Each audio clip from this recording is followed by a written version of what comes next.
How many times in our life do we get insane value on great players? Not just good players, not just like fantasy contributors, but like truly elite players at their definitive position.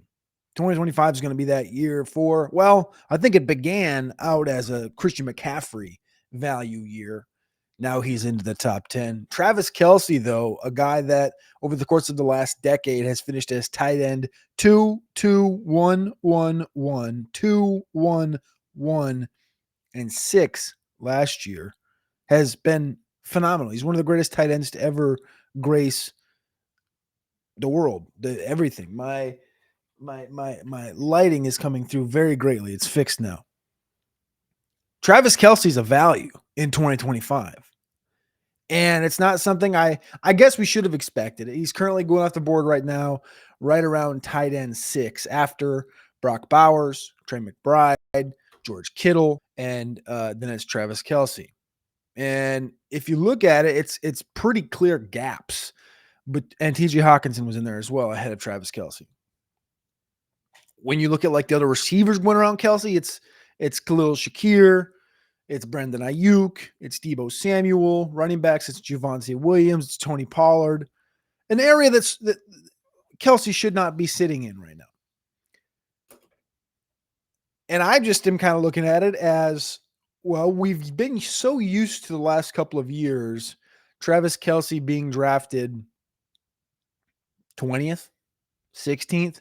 So if I go back to 2020, let's see, go back to 2023.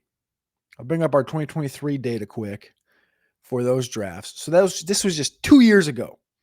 Travis Kelce was being drafted right around 9th overall. He was in the first round. This was 2 years ago. It was McCaffrey, Eckler, Nick Chubb, Jefferson, Chase, Hill, Kupp, Lamb, and Kelce. That was your top 10. That's now where Brock Bowers is in 2025 drafts, just 2 years later. I mean, how fast the world does come for the Nick Chubbs and the Austin Ecklers of the world is kind of bizarre. But Brock Bowers isn't even quite up to that conversation. He's right now going around 21 using the Ultimate Draft cheat sheet at RosterWatch.com. Go over there and use it right now. The QR code's on the right side of the screen. But Travis Kelce falling, and I mean, we have him plugged in right around 80, which if you look in half PPR is going to be a little bit earlier, but in PPR, Kelce's currently sitting around 70. His ADP is fluctuated between 56 and 68, like I said. But the thing is, the reports coming through training camp so far have been this. So Kelce showed up to practice this week, and we all know he looked stiff, looked old last year, and there was murmurs of retirement and XYZ. He showed up to camp the other day, and this is the comments. Travis Kelce looks in shape and ready to go for year 13. He looks so young. Well, somebody commented on his hair. Kelce lost a lot of weight. Kelce's new look comes as he rocked the usual fade and haircut. He looks like he's dropped about 25 pounds, according to sources. That's what they said. He changed up his offseason training program and diet. His physique has changed after his career worst season. Again, if they're going to go back to their 8th consecutive conference championship and they're going to try to win another chip, like Kelce knows the importance that he had. Like a 4th Super Bowl in 7 years would really be a way to go out if you were going to go out.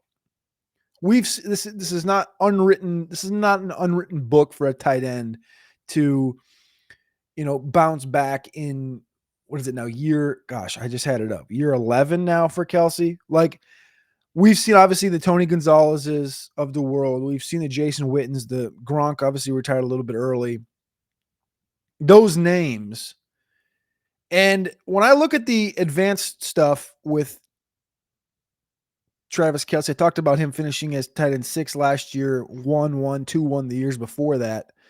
His fantasy points dropped down to 12.2 fantasy points per game last year.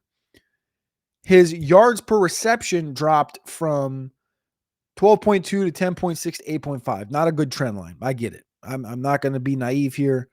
But I was like, why? How did it do that? So I'm looking at separation. What is his separation? Because we know Travis Kelce wins with separation a ton.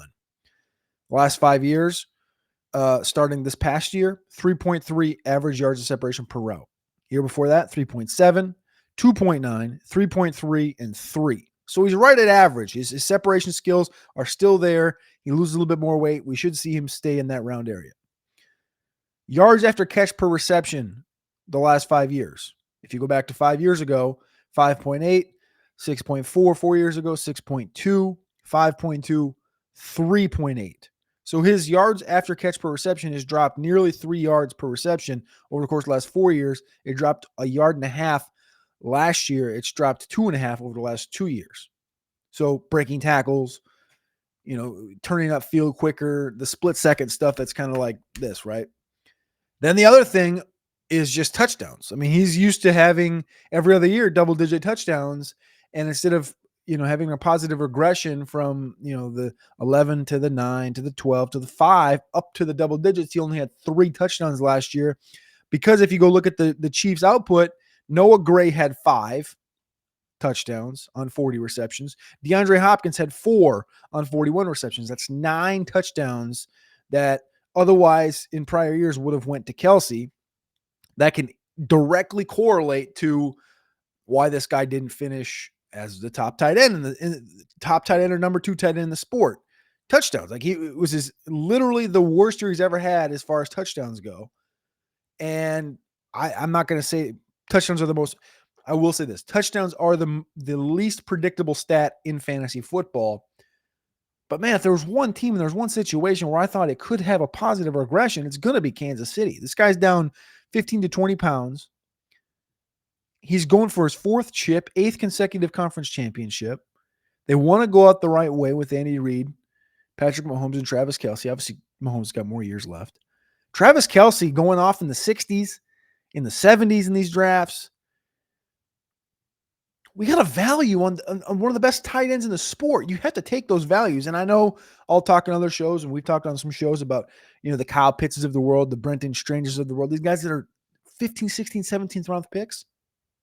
But here's the thing. You can still get those guys in the last rounds, or as UDFAs in fantasy football drafts, after you drafted Travis Kelce in the 6th freaking round in 2025.